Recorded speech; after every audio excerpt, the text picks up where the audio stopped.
you mentioned changing your pressure into purpose. What pressure did you change, and how did you reanalyze it? Because I see you do like faith-filled Fridays, different things on your social media, because you kind of like have a faith-based type of platform. So what pressure, and how did you reframe it to be your purpose? For me, like I said, winning was so important. Like after that trials, I just was really upset. And I was just like, God, why you bring me this far to get last? Like I shouldn't even make the final.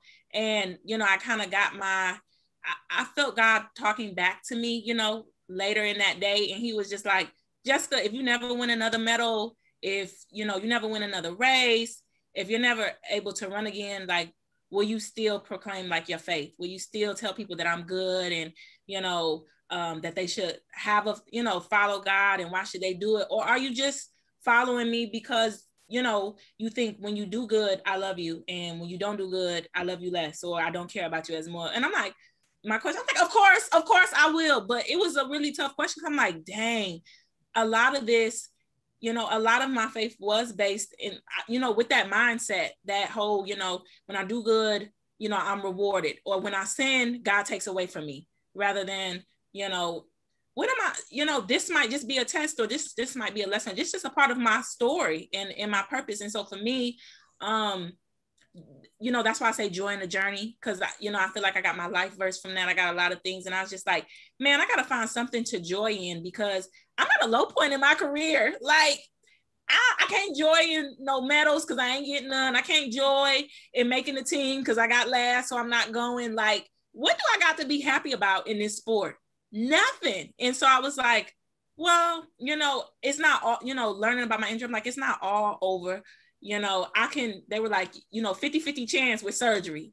So I was like, oh, so I'm not doing surgery. You know, I'm going to just do therapy for 3 months. And, you know, just going through that whole process to find joy somewhere in my journey, even when I feel like I couldn't joy in the very thing that I love the most. You know, I love track. And, you know, when people like track is life, I feel like that was me. And I was like, who am I as an athlete? Who am I outside of being, you know, in this uniform, whether it was an Aggie, whether it's, you know, an Adidas, you know, representative, who am I? And I felt like I didn't really have that figured out, because so much of my identity was in my sport. You know, I just always saw myself as the athlete. Even when I'm not on the track, I'm the athlete. You know, I'm in the store, I'm the athlete. I'm like, dang, when did I turn to this? Because I used to be Jessica. Like, you know, I just used to be myself. I didn't used to have to be Jessica, the 400-meter runner. I could just be Jessica. You know, I didn't have to be Jessica, the Texas A&M Aggie. I could just be Jessica, the Adidas runner. I'm just Jessica. So it took me some time just to say, you know, God, if I don't have nothing else to celebrate, like I have life. And so, or I have this opportunity, you know, to be where I am. And so I found a way just to, you know, Faith-Filled Friday, just about sharing that struggle of being an athlete and being Christian, you know, or having a faith-based, because I know some people aren't Christian, but just being an athlete and trying to find purpose, you know, because pretty much I feel like with sport, they're like, when you're hot, you're somebody, and when you're not, you're nobody. Like, and so how do I continue to be somebody? And I'm like, oh my gosh, I find my identity outside of sport. You know, I'm so much bigger than sport. Sport is a tool for me to navigate. And for some people, it's going to be to navigate to win medals. Some people, it's going to be, you know, your story is going to be inspiration to reach somebody else and encourage them to keep going. Some, you know, maybe some of the personal things that you've endured, you know, is going to encourage somebody else not to give up, or not to, you know, you hear people talking about they saw something and they wanted it in their life and they didn't, you know, or you saw somebody say, you know, I thought about quitting, but I kept going and I got my breakthrough. And so I'm learning, and I've learned that sport is a tool for me to navigate to different purposes in life that's beyond sport. Because like I said, for all I knew, it's like sport, track was life, it is life. And it's just like, that's not good, because when track ends, then what do you see? Yeah, it's like, people like, I don't know who I am. I don't know what to do. I never did anything else. And so, you know, I always just try to, you know, I always ask people like, what's your why? And it has to be, like I said, just bigger than winning. I think winning can be a part of it, because I mean, who want to work hard and don't win? Nobody. I don't want to do that. I'm trying to tell you, the workouts I do when I be crying with my coach, I don't want to be crying for nothing. So he knows that. But it's also, you know, once I found out my why, I was like, dang, I want to run sub 50. Why? Not because other people told me I should, because that's what I've wanted. I'm like, you ran 51 in high school, you ran 50 point in college.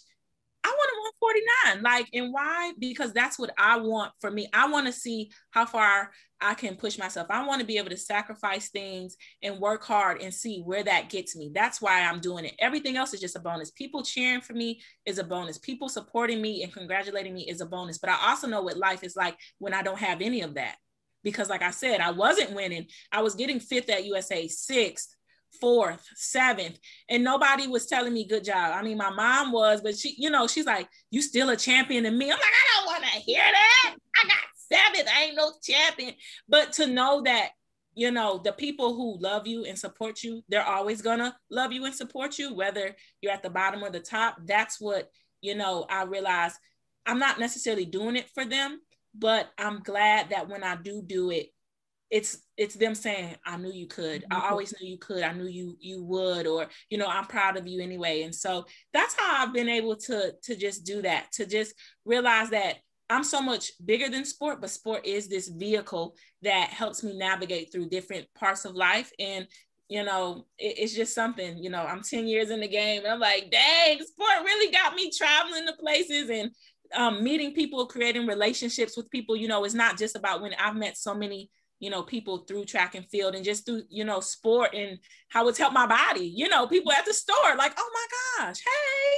Yeah. I'm like, yeah, I run, I compete. Competitions. I'm like, yes. They like bodybuilding. I'm like, no, I run track. They're like, you training for the Olympics? I'm like, yeah. So, you meet people, you get vibes and you just realize like, just to be a light. I think that that's really important to be a light, and you never know how it's going to shine, how it's going to reflect on somebody else that it hits, but you do know that it has an effect nonetheless. So